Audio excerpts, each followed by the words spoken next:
ಇವತ್ತು ಈ ರಾಜ್ಯದ ಪೊಲೀಸ್ ಇಲಾಖೆ ಸಿದ್ದರಾಮಯ್ಯನವರ ಅಣತಿಯ ಮೇರೆಗೆ ನಡೀತಿದೆ ಹೊರತು ಕಾನೂನು ಪ್ರಕ್ರಿಯೆ ಏನಿದೆಯಲ್ಲ ಆ ನ್ಯಾಚುರಲ್ ಜಸ್ಟಿಸ್ ಕೊಡೋ ರೀತಿಯಲ್ಲಿ ಅದು ಕೆಲಸ ಮಾಡ್ತಾ ಇಲ್ಲ.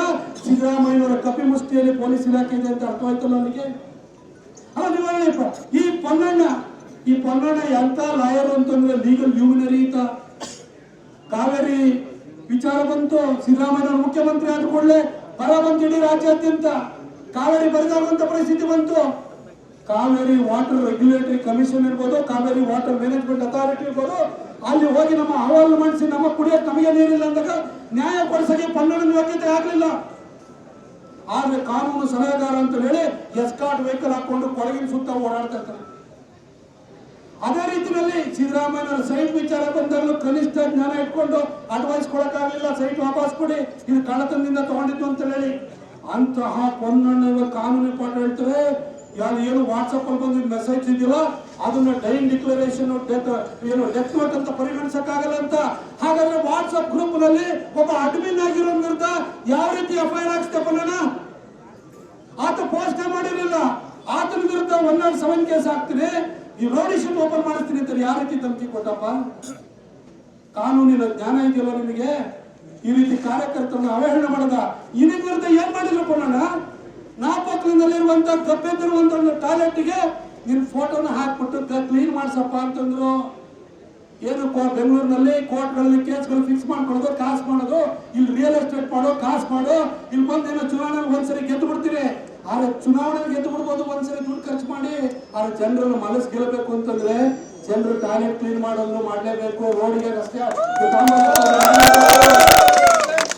ಅದು ಬಿಟ್ಟು ಏನೋ ಪೇಟ ಹಾಕಿರುವಂತ ಒಂದು ಫೋಟೋ ಹಾಕ್ಬಿಟ್ಟಿದ್ರು ಅವಮಾನ. ಎಲ್ಲಿ ಕಮ್ಯುನಿಟಿಗೆ ಅವಮಾನ ಆಗುತ್ತೆ?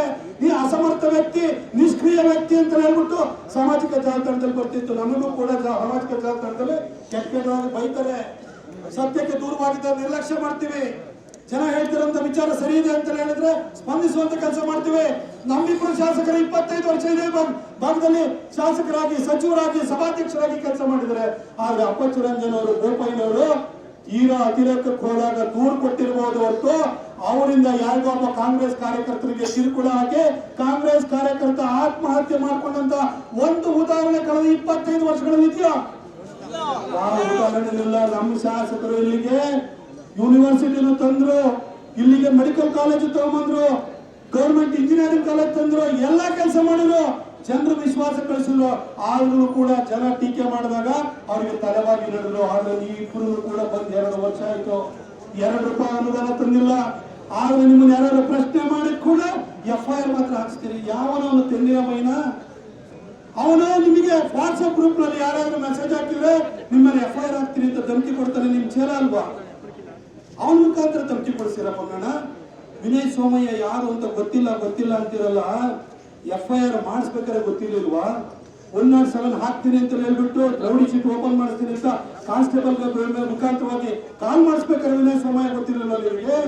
ಫೋನ್ ಮಾಡಿ ಮೆಸೇಜ್ ಹಾಕುವಾಗ ಗೊತ್ತಿರ್ಲಿಲ್ವಾ? ಫೋನ್ ಮಾಡಿ ಮಾತಾಡುವಾಗ ಗೊತ್ತಿರಲಿಲ್ವಾ ನಿಮಗೆ? ಪತ್ರಿಕೆಯಲ್ಲಿ ಇಡೀ ಕೊಡಗಿನ ಪತ್ರಿಕೆಗಳಲ್ಲಿ ಪ್ರಕಟ ಆಯ್ತು, ಕೊಡಗಿನ ಎಲ್ಲ ಚಾನೆಲ್ಗಳಲ್ಲಿ ಬಂತು. ಅವತ್ತು ವಿನಯ್ ಸೋಮಯ್ಯ ಗೊತ್ತಿರಲಿಲ್ವಾ?